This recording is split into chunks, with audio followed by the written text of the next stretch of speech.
Tarde, alunos da Secretaria Municipal de Educação de São João da Canabrava.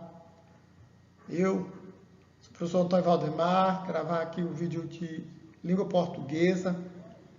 Compartilho esses vídeos com a professora Sueli, do 8º ano B, e o professor Teodoro Neto, da Comunidade de Conceição.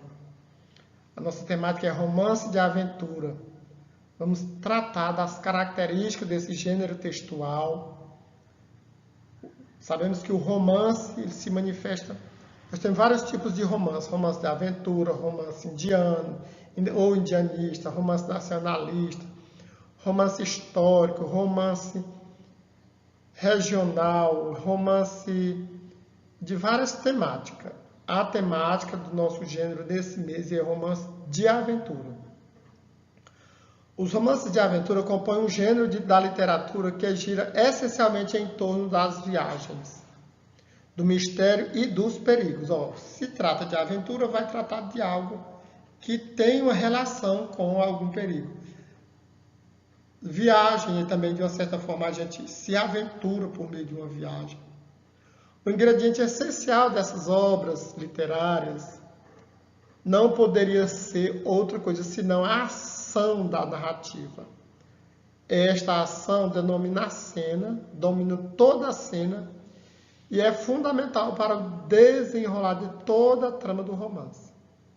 Portanto, quando se pensa no romance de aventura, pensa-se de que a ação desses romances é como se diz, é o ingrediente principal desse gênero textual.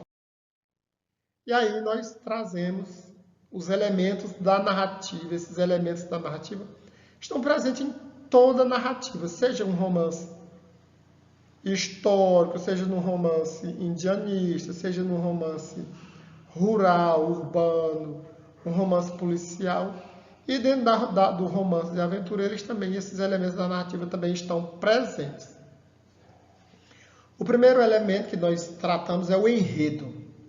O enredo é o tema ou assunto da própria história, que pode ser contada de maneira linear ou não linear. O que vai determinar se a narrativa é linear ou não é, como se diz, a estrutura da narrativa em si, e muitas vezes o foco narrativo também faz com que essa estrutura seja linear ou não. Outro elemento da narrativa importante é o narrador, também chamado de foco narrativo. Representa a voz do texto, ou seja, quem fala no texto. O narrador não é quem escreve, a voz do texto não é o autor do texto. É esse ser criado pelo autor do texto para falar, para contar a história. Dependendo de como atua na narração, eles se classificam em 3 tipos. Eles, quem? O narrador. Nós temos 3 tipos de narradores. Nós temos o narrador personagem. Esse narrador participa da história como uma personagem da trama. Ele podendo ser uma personagem principal ou uma personagem secundária. Portanto, se o texto tiver esse tipo de narrador, se o texto for a narrativa, o narrador for personagem, a história será narrada em primeira pessoa, do singular, que é representado pelo pronome eu, ou do plural, pelo pronome nós. E os verbos também a eles associados, assim conjugados. O segundo tipo de narrador é o narrador observador, é aquele que observa, vê tudo acontecer na cena. O próximo nome já indica que esse tipo de narrador conhece a história de modo que observa e relata todos os fatos. Ou seja, é como se esse narrador observador, tivesse o ponto alto da narrativa, vendo todos os acontecimentos. Ele conta aquilo que ele vê na narrativa. Porém, diferente do narrador personagem, o narrador observador não participa da história, ou seja, ele não entra na história, ele só conta a história. Se ele apenas conta a história e não participa dela, esse tipo de narração é feita em terceira pessoa do singular ou terceira pessoa do plural. A gente percebe a terceira pessoa do singular com os pronomes ele e ela e esses pronomes e os verbos associados a eles. E do plural com os pronomes eles ou elas e com os verbos a eles associados. Temos também o narrador onisciente. É aquele que conhece toda a história. Diferente do narrador observador, que conta os fatos por sua ótica. Ou seja, o narrador observador conta aquilo que ele vê. O onisciente, ele não conta só o que ele vê, ele sabe de tudo. Mesmo sem ver, ele sabe, ele conta o que vê e conta o que ele sabe do pensamento, inclusive do pensamento das personagens, do que se passa no pensamento dos personagens. Ou seja, o narrador onisciente, esse sim, ainda é muito mais conhecedor da história. Nesse caso, a história pode surgir narrada em primeira ou terceira pessoa, quando o narrador é onisciente. Vou colocar aqui uma observação. É importante frisar que a voz do texto não representa a voz do autor, como eu já disse no início de nossa videoaula. A voz do texto, ou seja, quem conta a história, não é o autor do texto. Por exemplo, quem narra o romance Memórias Póstumas de Brás Cubas não é Machado de Assis, mas sim a própria personagem Brás Cubas, que é um narrador, personagem com poder de onisciência. Viu?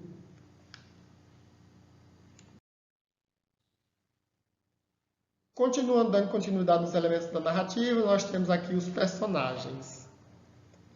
Os personagens da narrativa são as pessoas que estão presentes na história, as pessoas que contracenam, ou seja, que estão dialogando, que estão presentes, relatados nos fatos da história.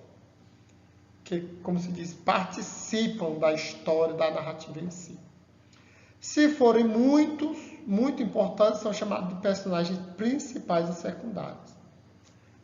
Nós sabemos que as personagens têm aquelas que participam mais na história, que são as personagens que a gente considera importantes. Que a gente chama na novela, fulano não vai morrer porque ele é personagem principal.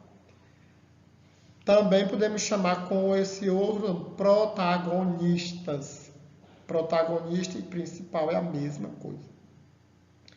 Ainda existem também as personagens, aquelas que surgem na história, mas não apresentam grande destaque. São as personagens secundárias. Elas aparecem, mas não aparecem com muita frequência. Que essas personagens secundárias também são chamadas de coadjuvantes. Portanto, são aquelas que estão, como se diz, participando da narrativa, mas com pouca participação. Viu? E há também, como se diz, por exemplo, numa telenovela, a gente ainda tem as personagens que a gente chama figurantes, que é quando tem uma festa, são contratadas as pessoas para figurar na festa, ou seja, fazer como se fosse um aglomerado de pessoas, muitos convidados, mas aquelas pessoas nunca nem são focalizadas no rosto, porque não são personagens, nem protagonistas, nem coadjuvantes, são apenas figurantes. Os romances, as narrativas escritas, não precisam de figurantes. Outro elemento da narrativa que a gente menciona é o tempo. Toda narrativa tem o seu tempo. Existe o tempo da narrativa, é o tempo que dura uma narração, uma história. Mas existe também o tempo, sem ser o tempo da narrativa, os dois tipos de tempo presente numa narrativa que pode estar presente. O tempo cronológico e o tempo psicológico. O tempo cronológico é aquele que acontece na sucessão de dias e noites dos acontecimentos. A gente percebe pelo passar dos dias, das horas, dias, horas, dias, noites, semanas, meses, enfim, isso é o tempo cronológico. Tempo psicológico, ele não segue uma sequência linear de fatos, e ele está presente no psicológico dos personagens, está presente nas lembranças. É aquele, como se diz, é aquele vai e vem, aquele vai e vem da narrativa. Esses são os dois tipos de tempo que estão presentes na narrativa. E a narrativa em si, ela tem uma duração. Por exemplo, o romance 5 minutos de José de Alencar. A narrativa tem a duração de 5 minutos apenas. A volta ao mundo em 80 dias. Tem uma duração de 80 dias. Enfim. Outras narrativas não têm no seu título, como se diz, o tempo que ela vai transcorrer. Mas a gente percebe através de quê? Através do envelhecimento das personagens. Às vezes nasce uma personagem naquela narrativa, cresce, casa-se, enfim. A gente vê que aquela narrativa foi longa. Portanto, a narrativa tem também a sua duração. Outro elemento da narrativa é o espaço da narrativa, onde a história se desenvolve. Esse espaço pode ser físico ou pode ser psicológico. O espaço físico é o local onde a história se passa. A história é indicada, seja numa fazenda, uma cidade, uma praia, como se diz, um campo de futebol, qualquer lugar. Isso é o espaço físico. São classificados em espaços fechados também, casa, quarto, hospital, etc. Em lugares abertos, ruas, vilas, cidades, campos de futebol, enfim. Isso faz parte do espaço físico. Temos o espaço psicológico da narrativa. É o ambiente interior de um personagem, ou seja, não há um espaço físico, ou seja, revelado. Portanto, neste caso, a história é narrada num fluxo de pensamento, de sentimentos. A gente vê, às vezes, a narrativa contada só através do pensamento da personagem, e ela não determina um lugar específico. Portanto, nessa situação, o espaço é o espaço psicológico. E aí nós temos também a estrutura da narrativa de aventura. Toda narrativa tem que ter suas partes. A narrativa de aventura não é diferente. Como toda narrativa, a estrutura se desenvolve em 3 partes principais, que se apresentam mais intensamente. Nós temos a introdução, o conflito e o desfecho, ou enlace. A introdução é onde acontece o quê? A apresentação dos personagens, o contexto, para poder dar início ao conflito. Se é uma narrativa de aventura, o conflito é grande, ou seja, aquilo que vai se desenrolar é uma ação conflituosa grandiosa. Mas se não for de aventura, também toda narrativa tem o seu conflito, viu? O conflito na narrativa de aventura pode ocorrer diversos conflitos, ao redor de um conflito central. Não só na narrativa de aventura, qualquer romance, ele dá conta de mais de um conflito. Tem o conflito gerador da narrativa e tem aqueles outros conflitos secundários que giram em torno do conflito maior. Isso acontece em romances, em telenovelas, em filmes, enfim. E o desfecho ou enlace é a solução do problema ou conflito, concluindo a narrativa. Quando se desenrola tudo, a gente percebe que a narrativa chega ao fim. É tanto que uma novela, uma telenovela, quando começa a se desenrolar todos aqueles conflitos, descobrindo aqueles segredos, todas aquelas tramas, a gente percebe que a novela está se aproximando do seu final.